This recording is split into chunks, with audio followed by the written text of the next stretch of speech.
Magandang araw, Pilipinas. Napagkasundoan po namin na kami ay magpahayag ng aming mga statements dahil marami pong naglalabasan, iba't ibang kuro-kuro, iba't ibang opinyon. Mas nanaisin po namin na manggaling sa amin kung ano ba ang katotohanan para po ang mga kababayan natin, ang taong bayan, ay hindi malito sa kasalukuyang issue patungkol po dito sa kaso po na kinakaharap po ng dating Pangulong Duterte. Makakasama po natin ngayong araw si CIDG Director Major General Nicolas Torre III. Good afternoon, sir. Good afternoon, ma'am. And by the way, happy birthday, belated happy birthday nung March 11. Salamat, ma'am. And of course, makakasama din po natin si DOJ USEC Nicolas Felix T. Good afternoon, Yusek Claire. Good afternoon po. And Police Chief Brigadier General Jean Fajardo. Magandang araw po, ma'am, at sa mga kasamahan po natin sa media. Yes. Of course, kailangan natin itong maituwid ang mga iba't ibang haka-haka. Dahil kung hindi po natin to maitutuwid at mapapaliwanag ng maayos, mismong taong bayan ay hindi nila malalaman ano ba nangyayari sa bayan natin. Especially patungkol dito sa sitwasyon na to. Marami nang pinag-uusapan tungkol sa jurisdiction ng ICC. Ito po ay matagal na rin pong na ipahayag sa pamamagitan po na naging desisyon ng Supreme Court. Hayaan niyo po akong basahin ang sinabi po ng Supreme Court. And I quote, "A state party withdrawing from the Rome Statute must still comply with this provision, Article 1272, that states, a state shall not discharge by reason of its withdrawal from the obligations arising from this statute while it was a party to the statute. Even if it has deposited the instruments of withdrawal, it shall not be discharged from any criminal proceedings. Whatever process was already initiated before the International Criminal Court obliges the state to cooperate."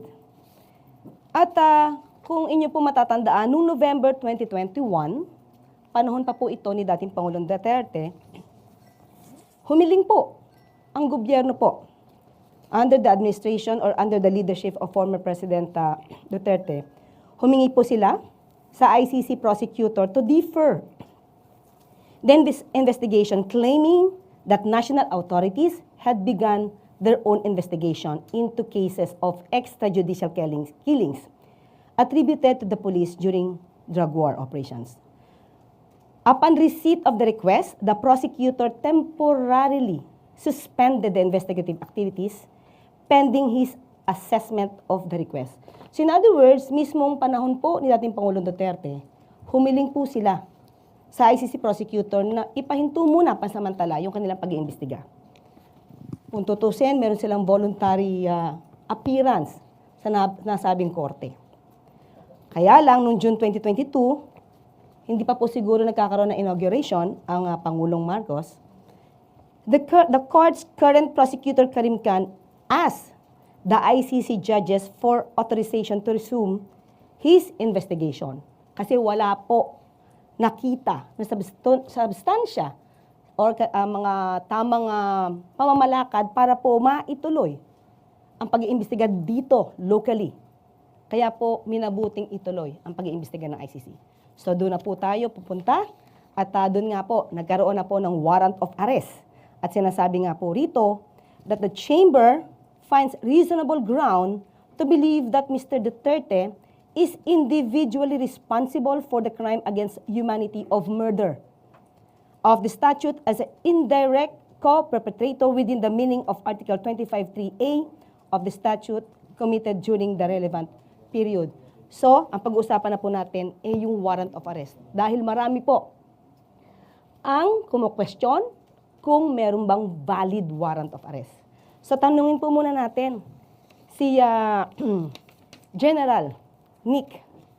Sir, nung natanggap po ang warrant of arrest ng PCTC, ano na po ang sumunod na pangyayari na umabot na sa inyo to?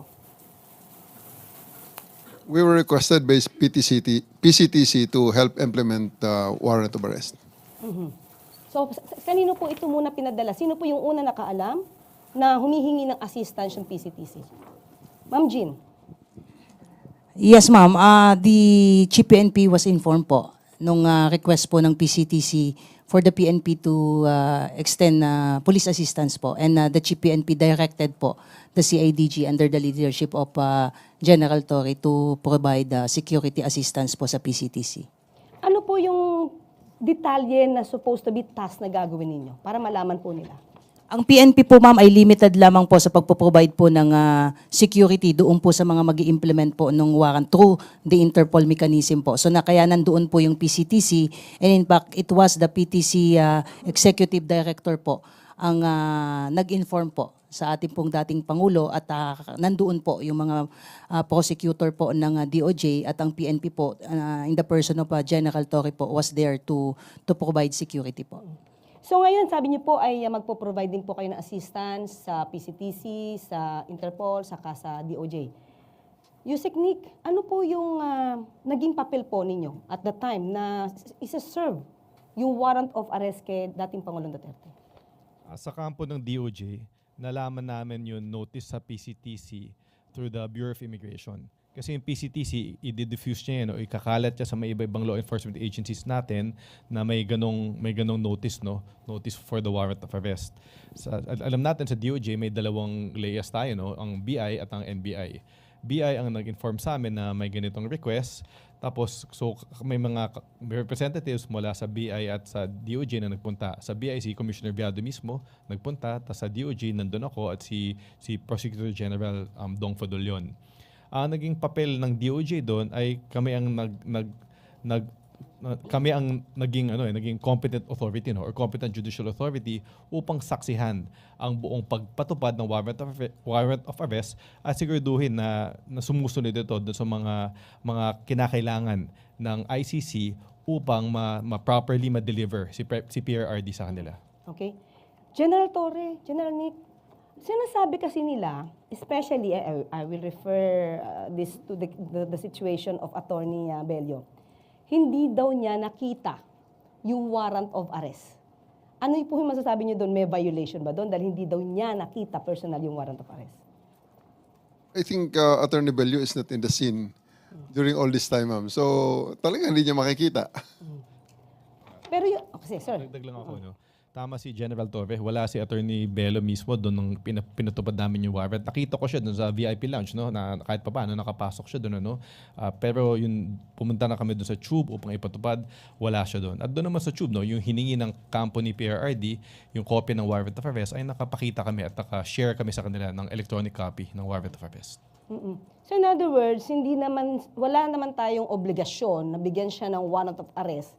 Unang-una dahil hindi naman siya yung suspect. At pangalawa, wala siya doon. Okay. So in other words, sabi niya, magiging lawyer daw siya. Dapat nandoon daw siya or binigyan siya. Ano masasabi niyo po?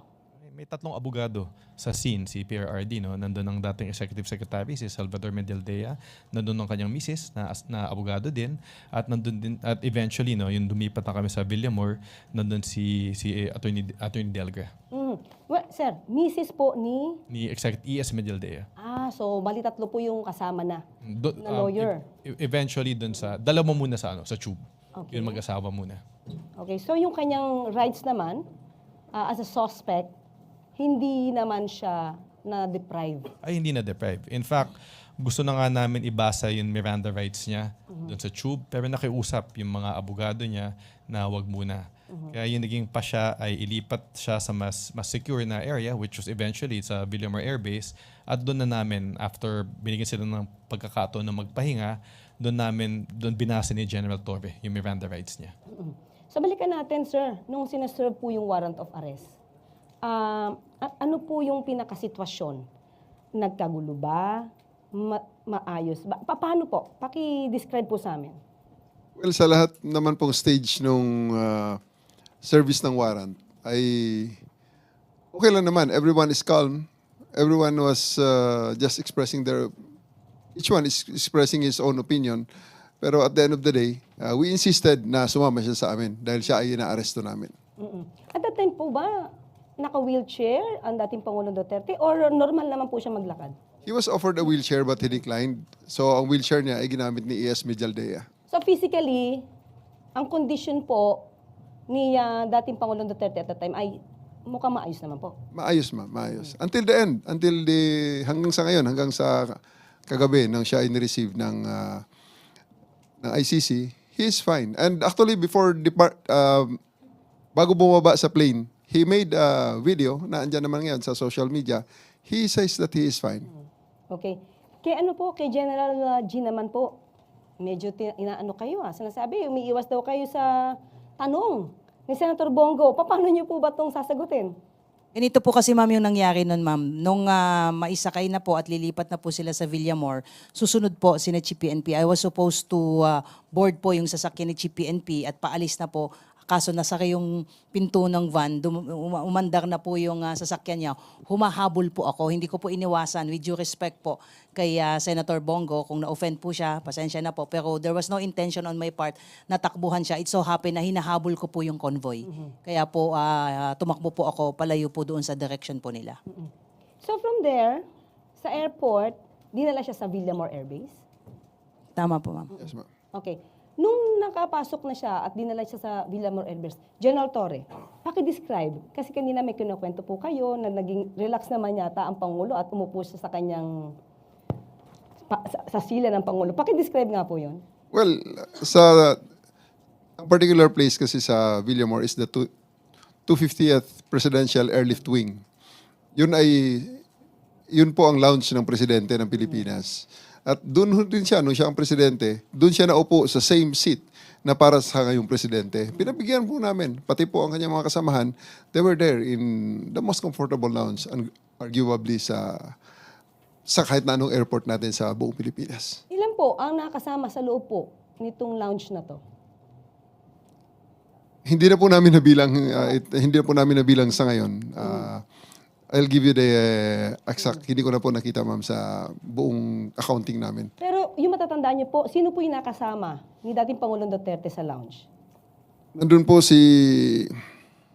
aside from former PRRD, nandun po si Hanelet, yung anak niyang si Kitty, andun ang mag-asawang Mijaldea, andun si Attorney Delgra, andun ang tatlong retired generals,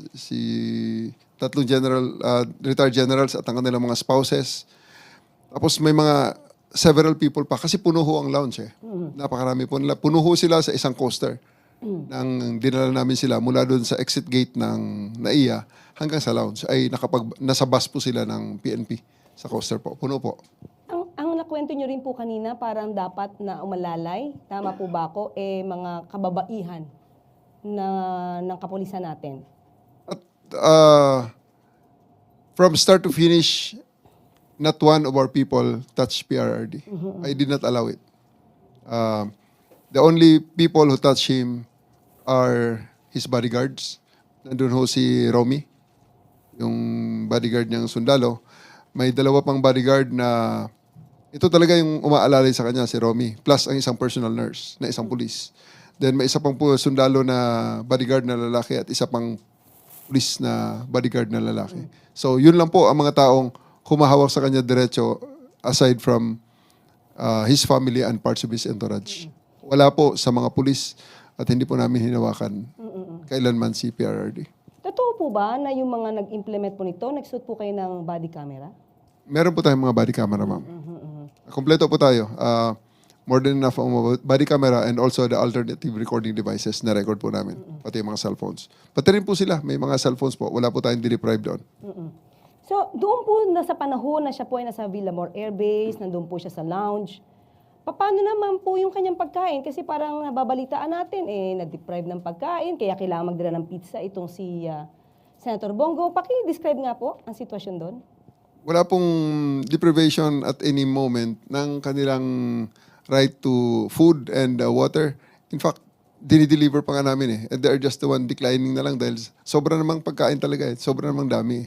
At may delivery sila, may pa-deliver sila, may pabigay din kami. So, there's really no problem. And hindi ito tama ang contention na dideprive namin ng food. So, nakapasok naman po yung isang box ng pizza na pinabili ni Senator Bongo. Hindi ko na po nakita yung pizza na yun, pero napakarami talaga ng pagkain eh. Kaya, part ng birthday ko na rin siguro celebration niya. Nagse-celebrate. But anyway, Yung naging condition po ba ni dating Pangulong Duterte, tumaas po ba yung sugar level niya, bumaba, anong meron? Or wala? Sa sa buong time po na nandun kami ah, sa holding area, meron pong PNP doctor, dumating ang kanyang mga personal doctors, may mga nurses galing sa PNP, at dumating din ang chief ng hospital ng Villamor Air Base Hospital.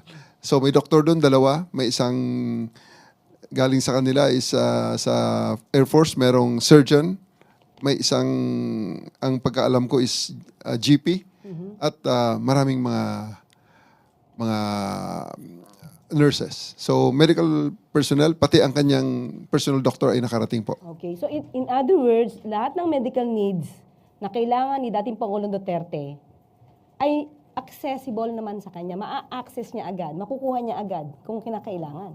Opo, opo. Mhm. Kasi sinasabi, parang nag-oxygen na ba siya? May picture na pinakita na siya nakahiga. Ano po ba yung tubong nakalagay sa kanyang ilong? O inyo pong alam? Well, nung dumating ang time na sinabi niya na napapagod siya, gusto niya humiga, we provided him with, kasi bedroom niya rin dati yun eh. So, binigyan natin siya ng foam, bigyan natin siya ng kumot, at sinaraduhan natin, nilagyan natin ng mga blinders, yung area na pwede siya matulog. And he actually slept. He is asleep the whole time. Kaya nga nung hapon na, nung sinasabi kong matagal na masyado ang usapan niyo ng inyong mga abogado, mismo ang mga abogado nagsabi na, paano kami makapag-usap, tulog siya. That's already, pang-stretch na lang talaga. Another blockade para ma-justify na hindi siya maisakay sa aeroplano. Parang may delaying tactics na. Delaying tactics na lang talaga yun, ma'am. Pero at the end of the day, there's no deprivation whatsoever of legal counsel, yung mga medicine niya, food niya, wala po yun. At naibigyan natin lahat ng yun. Ang medical needs niya actually, sobra-sobra pa. Pero di ba nire-request po na dapat madala daw sa ospital? At that time po, kailangan ba siya talagang dalhin sa ospital? Ang sagot ko po sa panahong yun, sinagot ko sa kanila regarding that matter. Sir, sa ospital, ikaw ay examinin din lang ng mga doktor na ito. Ang mag-iiba lang is yung location. Pero ang gagawin sa iyo is exactly the same. Dahil andito naman lahat ng mga gamit. So, sinasabi nila kailangan na ng ECG? full check-up, ECG. Pating ECG machine, ipinasok natin doon. Pinasok ang ECG. And kaya tinanong ko nga siya, Sir, ngayong araw na to, at this point, buong Pilipinas, ang dami ng hinuli ng mga nagkasala sa batas na aresto by virtue of a warrant, warrantless arrest, at implementation ng search warrant. Tanong kita, Sir, ilan sa kanila ang dinala sa presidential lounge? At binigyan pa na, dinalhan pa ng booking kit sa kanyang kung saan siya ay very comfortable na nakaupo. Kayo lang po, sir, ang special treatment na ito. So don't stretch it. Kailangan natin na booking ka. Na until the end ay hindi siya pumayag. Sir, nakita natin sa ibang videos, baka yung ibang mga kababayan natin hindi alam. Kayo po ba'y nagbasa ng rights po ni dating Pangulong Duterte? Binasa ko po ang kanyang rights. Nasa likod ko pa para mag-witness ng pagbasa ng rights niya, yung ating Prosecutor General. Okay. So, at the time, nung umpisa, hindi ko alam kung hanggang saan po, General Torre, may natanggap ba kayong harassment, physical na panghaharas sa inyo, or verbal? May natanggap po ba kayo at the time? Physical po ay itinulok ako ni Hanelet. Tinabig niya ako. At malakas ang pagkatabig niya nung nagkasalubong kami sa hallway. Nasa video naman, minura ako ng kanyang anak. At mismong si Presidente Duterte ay niremind niya ako, magre-retire ako.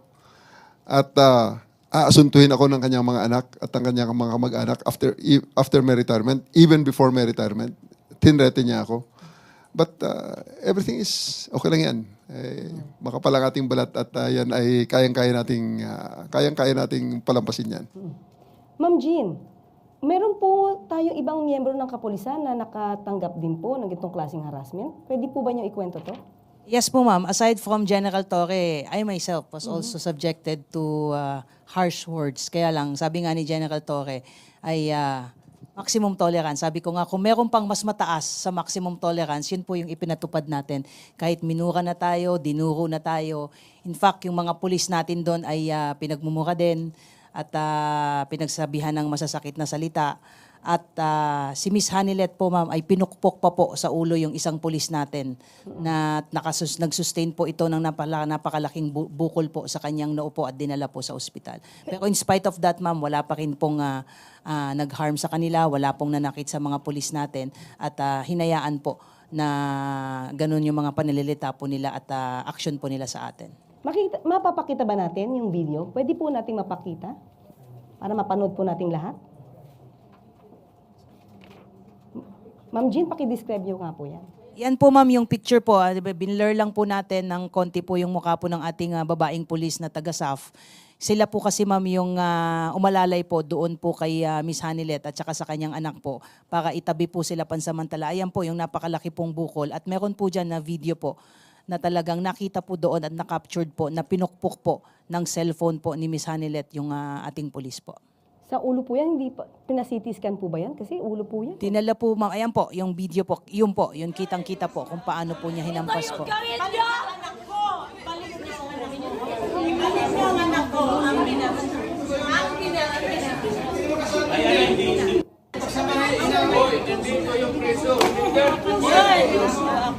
Ito yung gawin niyo! Anak ko! Balik niyo! Balik niyo ang anak ko! Ang Kita po nyo dyan ma'am sa video is tinatabi po sila. Kasi po ang haba na po ng panahon na ibinigay sa kanila and it has come to a point po na nagdesisyon po si General Torre na it has to stop. Kailangan na po nating kompletuhin po yung proseso. Kaya ang ginawa po ng mga pulis po natin, itinabi po si Miss Hanilet at saka yung anak po niya para makuha na po natin si dating Pangulo po at madala po sa bus po. Pero nakikita po natin doon sa video, parang moving forward. Itong si Kitty, yung anak. Saan siya papunta nun? Parang pumipilit siyang pumunta paabante. Saan po siya papunta niya? Gusto po nilang bumalik ma'am doon po sa area kung saan po yung ating dating Pangulo po. So yung mga kapulisan po natin, parang hinaharangan na lang sila. Opo, kinire-restrain po sila, nilalayo po sila at hinaharangan para hindi na po sila bumalik po doon sa area kung saan po nandoon po yung ating dating Pangulo po. Kasi maganda pong maipaliwanag yung sitwasyon na yan. Kasi po baka magkaroon ng ibang kwento at sabihin na nahahara sila. Yung pala, sila po yung moving forward, going forward para po puntahan muli ang dating Pangulong Duterte. Yes po ma'am, yes po. Okay. So, after that, nung okay naman po yung sitwasyon ni dating Pangulong Duterte, physically, okay naman po yung kanyang kondisyon, paano niyo po siya naisakay sa aircraft? Well, ang tingin ko, ang turning point talaga doon is nung time na talagang humaharang si E.S. Medialdea at binigyan ko siya ng warning na talaga, Sir, tapos na ito. Kanina pa ang usapan, kailangan sumakay ka na muna sa aeroplano, kayo sa aeroplano. At saka na natin pag-usapan ng iba pa, sa husgado na. So, nag-isip si E.S. Medialdea, dared me to arrest him, and I did. So, binasahan ko siya ng kanyang karapatan. Ninaras ko siya for PD 1829. So, at pinusasan ko siya. Kaya nang hinila ko na siya palabas, palayo, na nakaposas, siguro nakita ni PRRD na seryoso ako. At hindi tayo patatalo. At we do believe na talagang the majesty of the law has to reign supreme. Dapat masunod ang batas. Pero sir, nakita ko po sa video, parang binabasahan niyo ba siya? Or sinasabihan niyo siya rin na kanyang rights? Winarningan ko muna si E.S. Medialdea, Sir, pag hindi ka pa umalis dyan, hindi matatapos ito. Dahil dyan, aarestuhin na kita ng obstruction of justice under PD 1829. And he dared me. So, I read him his rights. And I asked him to, if he understood his rights, and when he said na-affirm niya, naintindihan niya, Sir, you are under arrest for PD 1829, halika na, Sir. So, pinusasan ko at inalis. Nung makita ni PRRD yun, kasi bumalik uli ako nung inilagay ko sa bus, dala ko ulit ang posas. Sabi ko, sir, ito, kasunod, susundin ko sana si Attorney Del Cray, pero umalis naman na sila at sumama na si PRRD. So in other words, sir, sabi nga po ni Ma'am Jean, maximum tolerance yung ginawa nyo. So ilang oras po ba at nagtagal po talaga yung pagsampa sa kanya, pagdala sa eroplano po ni dating Pangulong Duterte? 12 hours, ma'am. 12 hours. Ganon din kayo katyaga. Ganon din katyaga ang miyembro ng kapulisan. Sabi ni General Fardo nga, ma'am, more than the maximum of the maximum tolerance. Okay. So, nung naisampa na, sabi po, ito po isang sandwich lang daw ang pinakain sa dating Pangulong Duterte habang nasa biyahe. Palagay ko, ma'am, babawiin na nila yan. Nung pag maalala nila na marami palang cellphone video doon. Kasi sa totoo lang, pati sa aeroplano, may video na kumakain talaga si former PRRD ng full meal. Full meal talaga. Babawiin nila yan, ma'am. So in other words, yung mga ganitong klase mga naratibo, ano to, para maging negatibo lang ang pagpapa-implement ng warrant of arrest, saka yung the whole operation? Wala na akong makitang ibang rason, ma'am, para ilabas nila yan. Pero at the end of the day, it will be their word against our cellphone videos. And at the same time, sabi nyo nga po kanina, maganda naman ang kondisyon ni dating Pangulong Duterte, nakarating na po sa Netherlands. Kaya nga, ma'am, so we have now the benefit of a 2020 hindsight. Mismo ang doktor doon ng ICC ang nagsasabi na is fit and he's okay. And siya mismo, bago siya bumaba sa aeroplano, gumawa siya ng video, pinadala niya sa pamilya niya, at ipinost ng pamilya niya, sinasabi, I'm okay. Ilan po pala yung kasama ni dating Pangulong Duterte sa kanyang trip? Ang kasama po niya, ma'am, yung kanyang close-in security, yung kanya pong personal nurse, si Attorney Miljal Dia. Sa part, ma'am, ng government mo ay may dalawang doktor po na kasama, dalawang CADG po, at yung representative po ng PCTC po, mismong si Ambassador Lacanilaw po ang kasama. Teka lang po, at that time, syempre wala namang visa. Si Attorney Medial Dea or ES, former ES. Paano po siyang napayagan na sumama pa kay dating Pangulong Duterte? Actually, ma'am, silang lahat walang visa. Kaya lang, tumulong po, ma'am, yung Philippine Embassy po natin sa Netherlands para i-process po yung mga karampatang visa, pati po yung kanilang mga appropriate clothings po ay pinobide po ng Philippine Embassy dahil malamig po doon. So pagdating po nila doon, inasikaso po kaagad sila ng kanilang pangangailangan po, including po yung pag-process po ng mga temporary visa po nila. Yung Philippine Embassy po ang natin ang tumulong doon. Okay, so maski na si ES po, meron siyang na-provide po siya ng mga tamang kasuotan dahil nga sa napakalamig na klima. Lahat po sila, ma'am. Yes, General. We will release the pictures pala, ma'am, sa inyo. Pati toothbrush, toothpaste, at mouthwash meron. Ayan. Ayan. So, wag po tayo maniwala doon sa mga sinasabi na na-deprive po ang dating Pangulong Duterte ng kanyang mga karapatan dahil ang bansa mismo, ang gobyerno po natin ay tumulong po sa kanila. Okay, balik naman po ngayon tayo kay Yusek Nikki. Yusek Nikki, may issue. Bakit daw nag-violate ng pagpapa-implement ng Rome Statute ng Section 59? Paki-explain nga po sa taong bayan, ano ba itong sinasabi nilang Section 59 ng Rome Statute? Unang-una, isang malaking pagbabaliktad dun sa posisyon nila yan. Dahil habang pinapatupad namin yung warrant of arrest, sinasabi nila na wala na tayo sa Rome Statute, wala na tayo sa ICC, dapat hindi gamitin yung mga provision ng ICC ng Rome Statute. Ngayon, dahil convenient, biglang ginagamit. Pero sa amin naman, may nakalagay doon sa Article 59 na dapat may competent authority, competent judicial authority na magsasabi, na magpapatunay na yung warrant, subject ng warrant of arrest ay si PRRD. Pangalawa, na yung dumaan sa proseso, yung pagpatupad ng warrant of arrest sa kanya. At pangatlo, na ginalang lahat ng mga karapatan niya habang pinapatupad yung warrant of arrest. Ang nagsilbi bilang competent authority dito ay kami, ang Department of Justice. At in fact, yung Prosecutor General natin, napirmahan na niya yung certification at pinadala na natin sa ICC dahil ito ay isa sa kanilang mga requirements bago ma-turn over si PRRD sa kanila. Sa atin, may masama ba na ang DOJ ang nagsilbi bilang competent judicial authority? Walang masama doon. Kasi unang-una, ang DOJ ay may quasi-judicial functions naman yan. At isa sa mga quasi-judicial functions ng DOJ ay sabihin, ay i-determine na kung isang arrest ay valid, no? Magandang halimbawa dyan ay tuwing kami nagko-conduct ng mga inquest, tuwing nagko-conduct ng inquest sa mga fiscal natin, ang unang-unang ginagawa nila bago pa pagpasya, no, kung ipapasagutin yung respondent, ay alamin muna kung valid yung pag-implement ng warrantless arrest. So ito, walang bago dito. Ginagawa talaga ng mga fiscal natin to na sabihin kung tama ang pag-implement ng isang arrest sa tao. So, anong ginamit? Okay, sabi nga natin, hindi na tayo yung miyembro ng Rome Statute. Ano po, in particular, yung ginamit natin na batas para po maging legal po ang pagsisilbi po ng warrant of arrest kay dating Pangulong Duterte? Bukod dun sa ating pagiging member ng Interpol, no, na yun yung kumbaga naging entry point natin for implementing this warrant of arrest, yung isang batas na ginagamit natin ay yung Republic Act 9851. Ito yung act that punishes crimes against international humanitarian law. Kung titingnan nyo tong batas na to, halos katumbas ito ng Rome Statute. Yung mga krimen na pinaparusahan sa batas na to ay yung mga krimen din na pinaparusahan sa Rome Statute. Halimbawa, yung war crimes, yung genocide, at yung crimes against humanity. Tapos kung titingnan nyo itong batas na to, may portion doon na nakalagay na ang Pilipinas ay may option.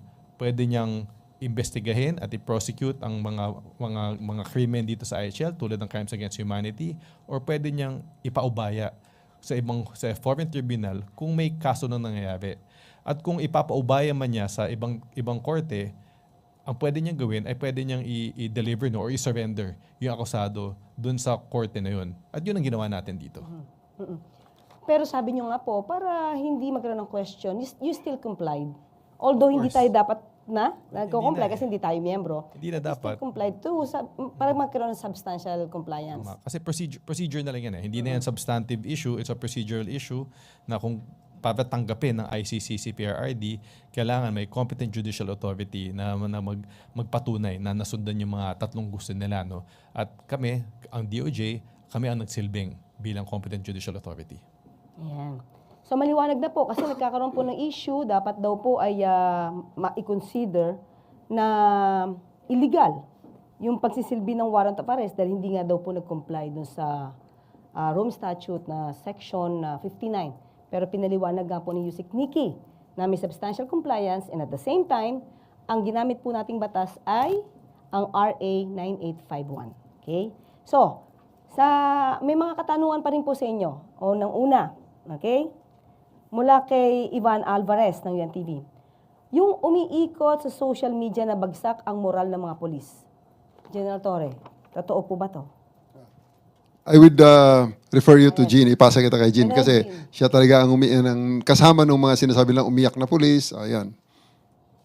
Yung kumakalat na sinasabing sympathetic, yung mga pulis natin na umiiyak during the implementation po ng warrant of arrest. Hindi po totoo yun. Kung kayo po ay nakapasok po doon sa holding area, ay maliit lang po yun.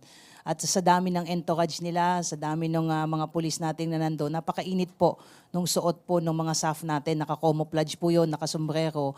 Kahit kami rin po ay basang-basa po ng pawis. So may nakita po, na-captured po doon na parang nagpunas po at nakayuko po. Ang sinasabi po nila ay umiiyak po yung pulis. Hindi po totoo yun. At ang sinasabi nilang mababa po yung moral ng pulis. Hindi rin po totoo yun.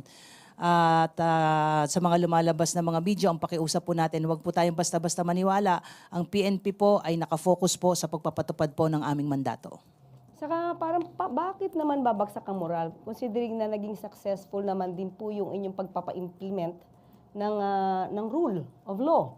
At walang naging madugong pangyayari sa nasabing pag-serve ng warrant of arrest. Tama po ma'am, sabi nga natin, professional ang ating mga kapulisan. Alam nila na nandun tayo para magpatupad ng ating mandato. At yun ang ginawa natin, sabi nga natin, mission accomplished, kaya mataas ang moral ng pulis natin. Okay. From Christian Yosores, Radyo 630. On whereabouts ni Senator Bato de la Rosa and police preparation in any eventuality if may ilalabas ding warrant of arrest kay Senator Bato. Yusek, nasaan daw ba si Senator Bato? Parang nagparamdaman. Nakita ko naman may social media post siya na sinasabi niya di siya nagtatago. At hintayin na lang natin kung sakaling lumabas man. Ayoko naman pangunahan natin yung ICC, no? Pero meron na tayong modelo, no? Upang kung paano natin ipapatupad yung warrant of arrest laban sa kung sino man akusado po doon na magkakaroon ng warrant of arrest. Pero parang pinahayag rin niya na willing naman yata siya sumama kay dating Pangulong Duterte. Okay, ito po ang tanong. How true that Senator Bato de la Rosa and retired Police Chief Oscar Albayalde could be the next to receive arrest warrants from the International Criminal Court for crimes against humanity regarding the roles in the previous administration's war on drugs? You say.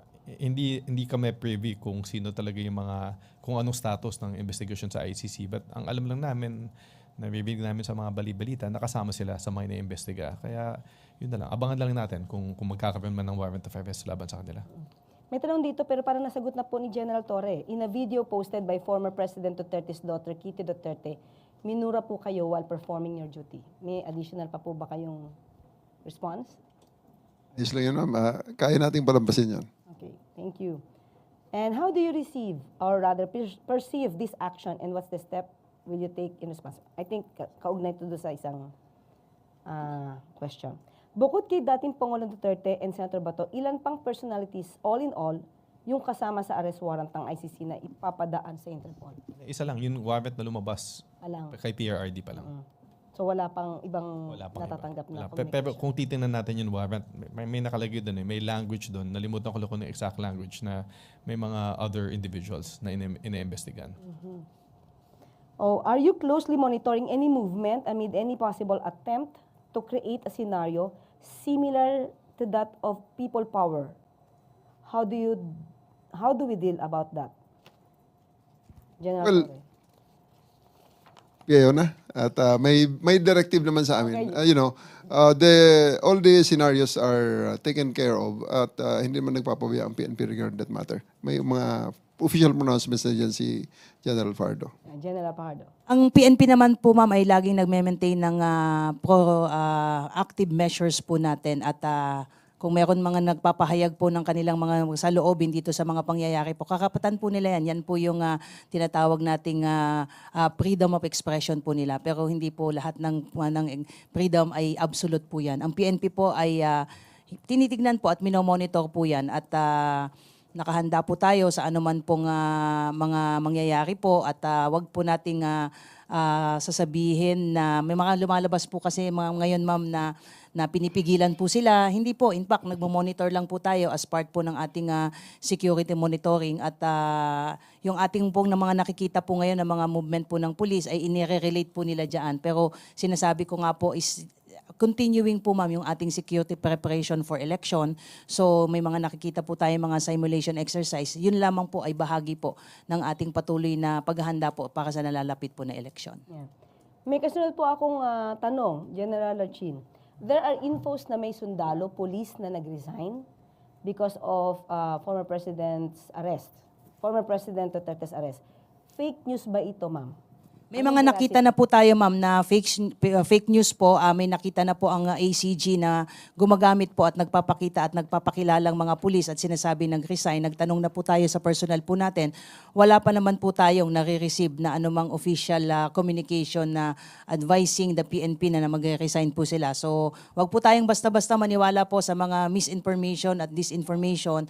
At ang sabi po ng ating Chief PNP kanina ay wala po tayong planong disiplinahin itong mga supposedly mga pulis. Ang sinabi lang po niya ay very clear kanina. Let us just remind our PNP personnel na sila ay membro ng PNP bagamat nare-respeto natin yung kanilang mga religious and political beliefs pero hanggang nasa PNP po tayo ay dapat po ay sumunod po tayo doon sa mga pinatutupad po nating mga ethical standard, norms and policy po with respect po doon sa ating mga personal sentiments dahil meron naman po tayong umiiral na mga grievance mechanism na po pwede po nilang dalihin po doon. But for as long as they are members of the PNP, ay meron po tayong mga dapat pong i-observe na mga protocol with respect sa airing po ng ating mga personal sentiments po.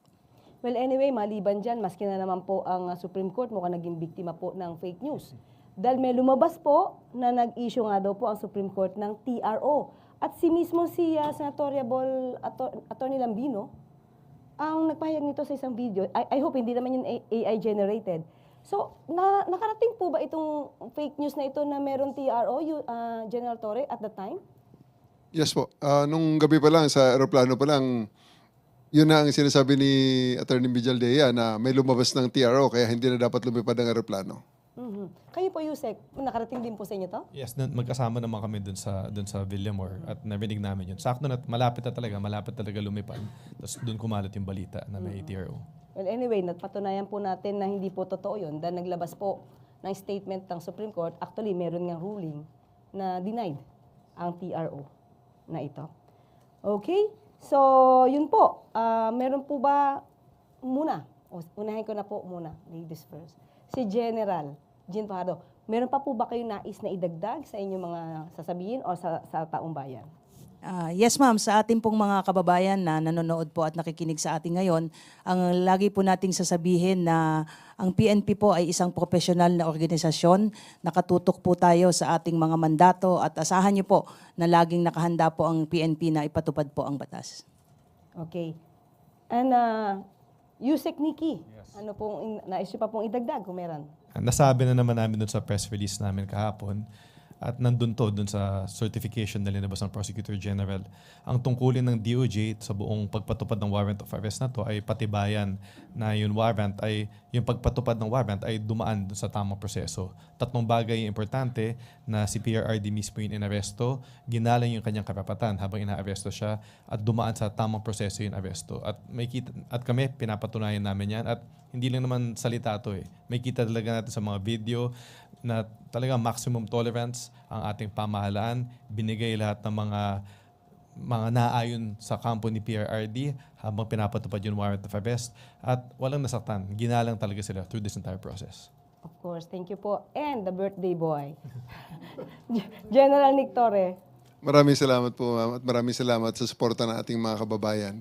I just would like to reiterate that I don't find joy in doing these difficult jobs. Unang-una, sayang naman yung handa ko ng birthday ko.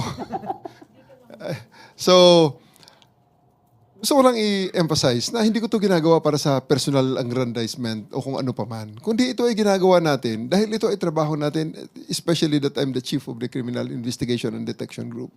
This is something that has to be done para magsimula ang judicial processes na nagkataon ay dito na sa ICC, an international body, na talagang kung naghahanap sila ng neutral na body para mag-decide sa mga reklamo laban kay former PRRD, ito ng ICC. Kasi ang mga tao rito ay mga foreigners. Hindi ang mga judge dito ay foreigners. Wala itong pakialam sa Pilipinas. Wala itong pakialam sa personalidad. Ang pakialam lang nito sa mga facts na ibibigay sa kanila para desisyonan nila. Gusto kong i-emphasize, ang mga judge na yan ay mga foreigner. Pero ang complainants dyan ay mga Pilipino. Ito yung mga Pilipinong nung panahon ni PRRD ay walang nakitang pag-asa sa judicial system, sa judicial processes sa bansa natin ng mga panahong yon. Kaya pumunta sila sa ICC. Kasi nakita nga nila, sitting senator and former justice secretary nakakulong eh. So, ito yung mga taong walang kakayahan na lumaban at wala na nakitang pag-asa kaya pumunta sa ICC. At gusto ko rin emphasize, hindi ito yung mga taong kayang kumuha ng serbisyo ng mga abogado de Campanilla. Ang mga abogado nila ay mga volunteer din na ang dala-dala lamang ay ang paniniwala para sa hustisya. So sa ngayon, dinala nila sa isang forum na neutral ito, si FPRRD, and the former president, I'm very sure, has the capacity to defend himself using the lawyers that he can afford, that he will get. So, I think this is fair. At sa warrant of arrest na inilabas ng ICC, magsisimula lang lahat ng yon kung ma-take into custody si former President Duterte at madala sa kanila, ma-endorse sa kanila para they can take the jurisdiction and the judicial process can start so that justice can be dispensed for all. Kung siya ay inosente, mapabilis ang pagdeklara na siya ay inosente. Kung siya ay guilty naman, mapabilis din ang pagbigay ng hatol sa kanya para mabigyan naman ng hustisya itong mga nagrereklamong nagkiklaim na sila ay naging biktima ng paglabag niya sa batas. Yes, tama po, no, General Torre. Hindi lamang po dapat natin tignan ang isang side of the story. Meron po tayong nakakalimutan yung kwento po nung di umano mga biktima ng EJK. So, tingnan po natin pareho. Huwag po tayong kumampi. Alam natin na meron po kayo iniidolo, meron po kayong hinahangaan. Pero this time, dapat po hustisya po ang mag-prevail. Hustisya para sa di umano mga biktima at hustisya rin po kay dating Pangulong Duterte. At dyan po nagtatapos ang ating programa ngayon. Hanggang sa muli. At sa susunod na pagkakataon at kung meron pa pong another issue, at ibibigay po namin agad ang mga pagpapaliwanag patungkol dito. Maraming salamat po.